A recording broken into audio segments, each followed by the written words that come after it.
తెలంగాణలో ఎప్సెట్ పరీక్షకు అంతా సిద్ధమైంది. ఇంజనీరింగ్, ఫార్మసీ ప్రవేశాల కోసం నిర్వహించే ఎగ్జామ్స్కు పగడ్బందీ ఏర్పాట్లు చేశారు. పరీక్షా కేంద్రాల వద్ద నిమిషం ఆలస్యమైన అనుమతించని నిబంధన అమల్లో ఉంటుందని ఉన్నత విద్యామండలి తెలిపింది. గంట ముందే పరీక్షా కేంద్రానికి చేరుకోవాలని సూచించింది.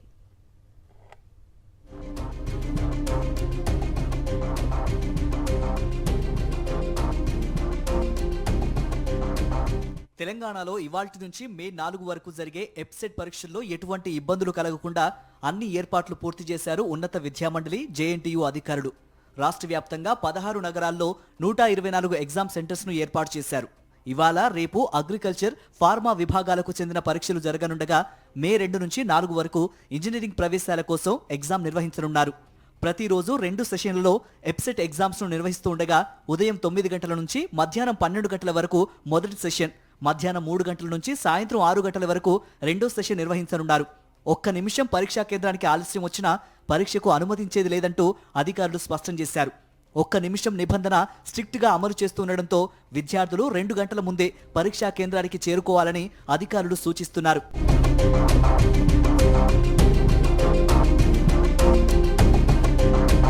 ఈసారి హాల్ టికెట్లలో ప్రత్యేకంగా గూగుల్ మ్యాప్స్ తో లింక్ చేయబడిన క్యూఆర్ కోడ్ ను చేర్చినట్లు అధికారులు వెల్లడించారు.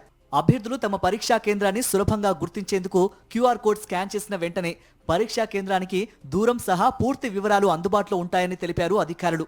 ఎప్సెట్ పరీక్షలకు సంబంధించిన అభ్యర్థులకు ఉపయోగపడే విధంగా ఈసారి నమూనా పరీక్షా పేపర్లను ఉన్నత విద్యామండలి అందుబాటులో ఉంచింది. ఈ మేరకు ఆన్లైన్లో ఎలాంటి పాస్వర్డ్ లేకుండానే వివిధ పేపర్ల మాక్ టెస్టులను విద్యార్థులు వినియోగించుకున్నారు. పరీక్ష కేంద్రాల వద్ద 144 సెక్షన్ అమల్లో ఉంది. ఎటువంటి ఇబ్బందులు కలిగించినా కఠిన చర్యలు తీసుకుంటామని అధికారులు స్పష్టం చేశారు. ఎప్సెట్ కు మొత్తం 3 లక్షల పైన విద్యార్థులు అప్లై చేసుకోగా పరీక్షలు పూర్తయిన 15 రోజుల్లోనే ఫలితాలు విడుదల చేసేందుకు కృషి చేస్తున్నారు. ఈసారి నేరుగా అభ్యర్థుల మొబైల్స్ కు ఫలితాలు పంపేందుకు ఏర్పాట్లు చేస్తున్నారు.